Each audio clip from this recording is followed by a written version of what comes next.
C'est l'heure du journal de l'Afrique. Soyez les bienvenus sur France 24. À la une ce soir, les résultats provisoires des législatives en République démocratique du Congo. Sans surprise, l'UDPS du président Tshisekedi a remporté 69 sièges sur les 477 attribués. Pour des raisons de sécurité, des circonscriptions n'ont pas pu encore voter. Quant à l'opposition, les 5 principales formations ne cumulent pas plus d'une trentaine de sièges. Nous serons à Kinshasa dans ce journal.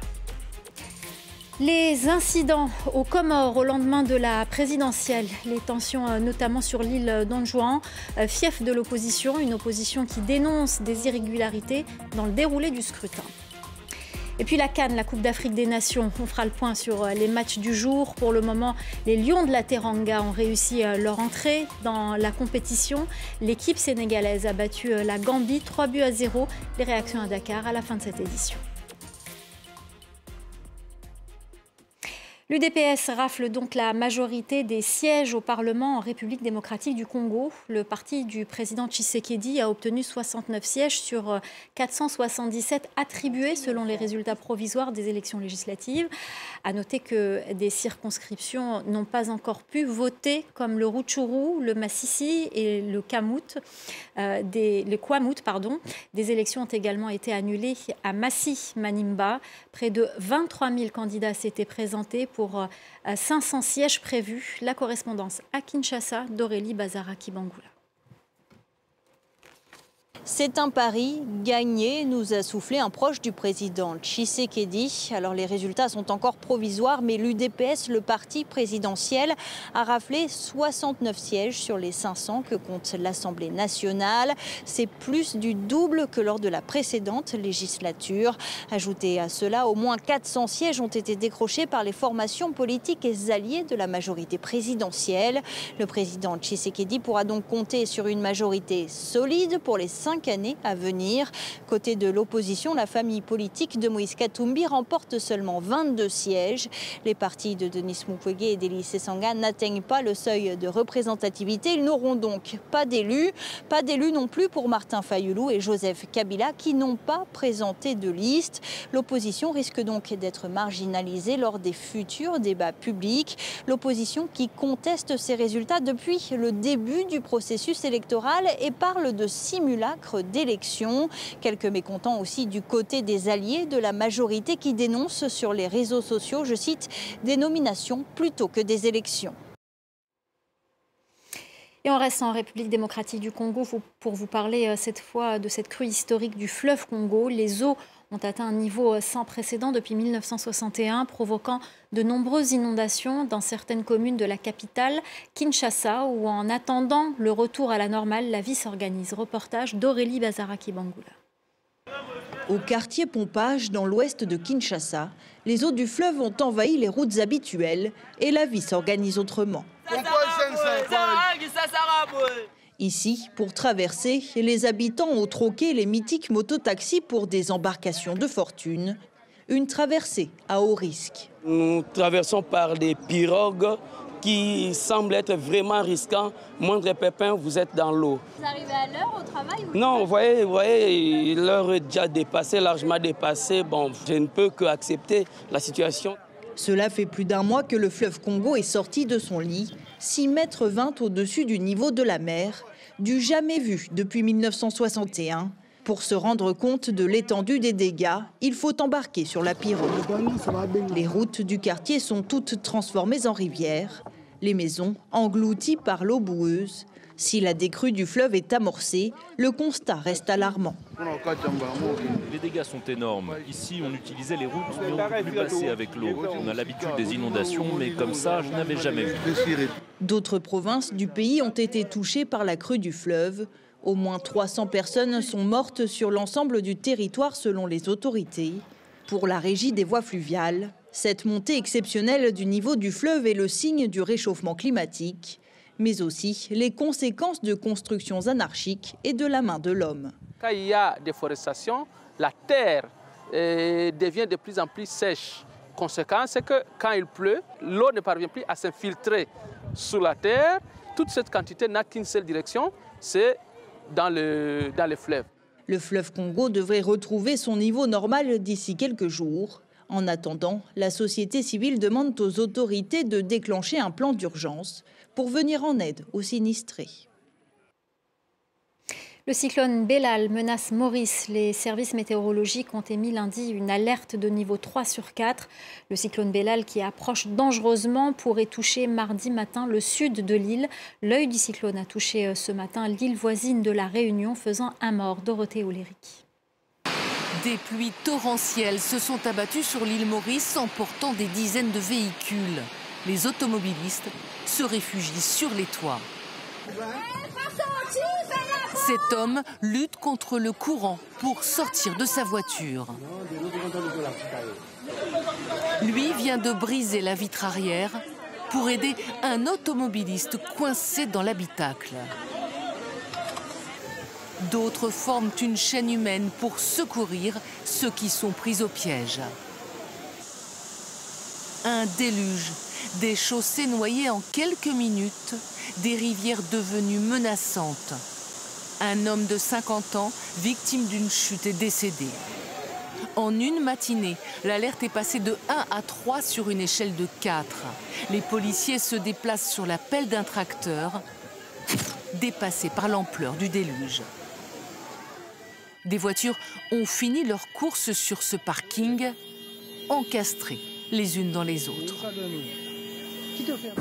Les Mauriciens pensaient être épargnés par le cyclone Belal qui finalement a changé de trajectoire pour se rapprocher de leur île. Dans certains quartiers, l'eau est montée à plus d'1 mètre.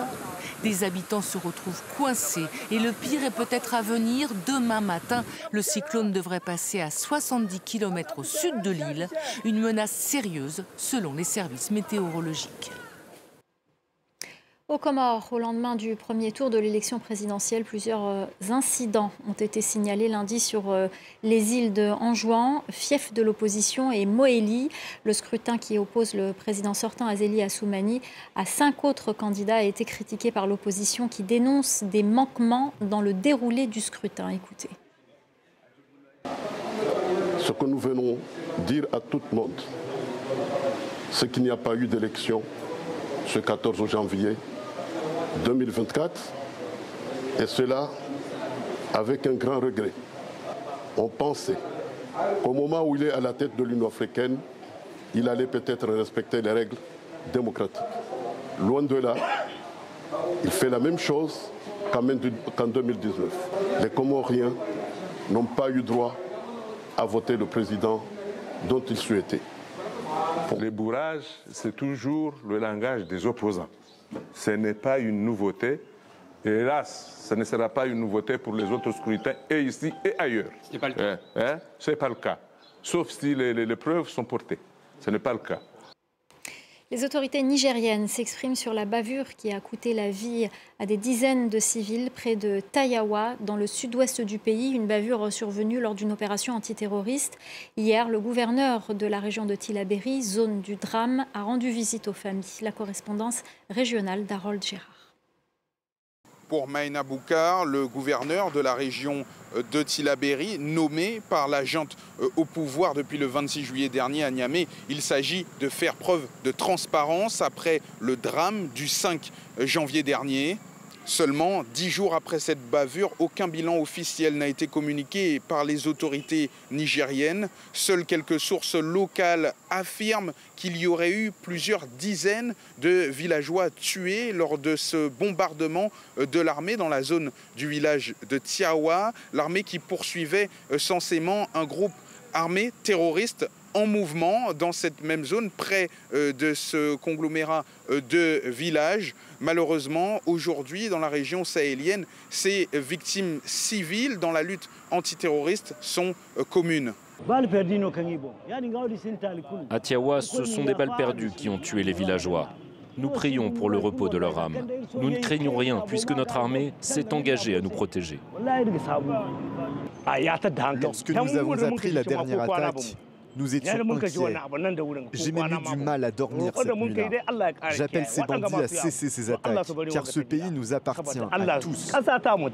Des craintes justifiées puisque la menace terroriste semble se rapprocher de la capitale nigérienne.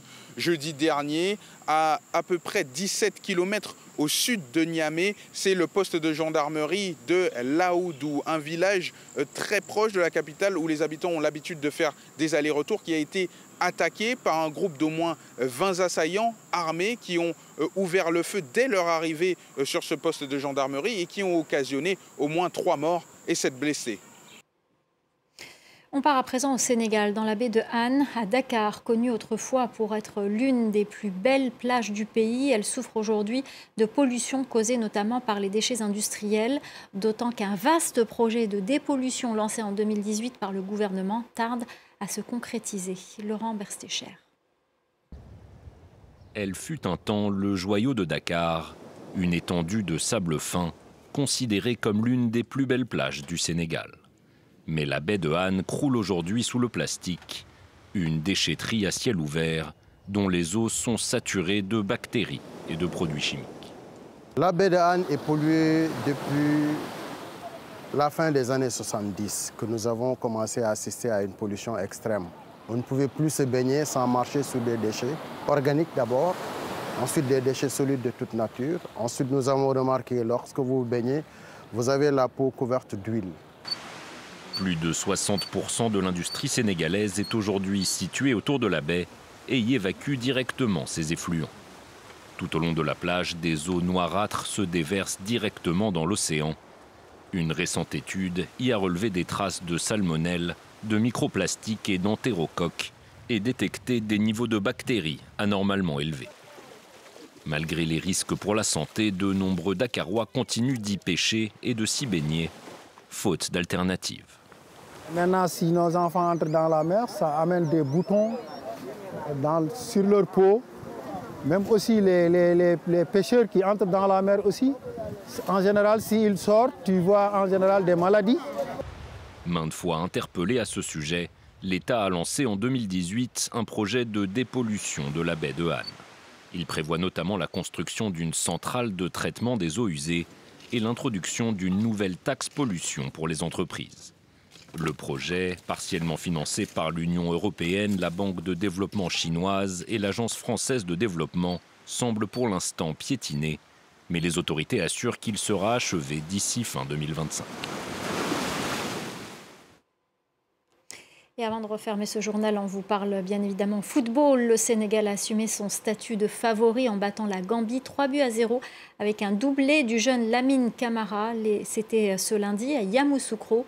Les réactions à Dakar avec Elimane Dao.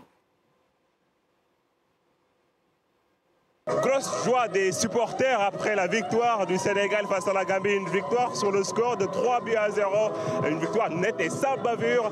Les supporters sénégalais ont vécu le match intensément dans plusieurs fan zones. Je vous propose d'écouter certains d'entre eux qu'on a croisés à la fin du match.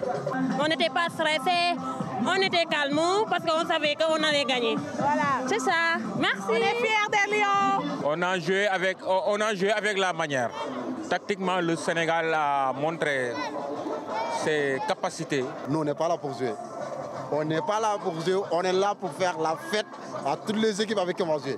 Préparez-vous, on va bien vous psychoter, bien même. Prochain match du Sénégal, vendredi prochain, ce sera un duel de fêlés entre Lions de la Teranga sénégalais et Lions indomptables camerounais. Et on va bien évidemment sur le Sénégal. On en vient à la rencontre Cameroun-Guinée. Les Lions indomptables ne sont pas parvenus à faire la différence face à une équipe guinéenne réduite à 10. La Guinée a pourtant tenu et aurait même pu s'imposer sur quelques contres, même si le match s'est terminé par un nul 1-1.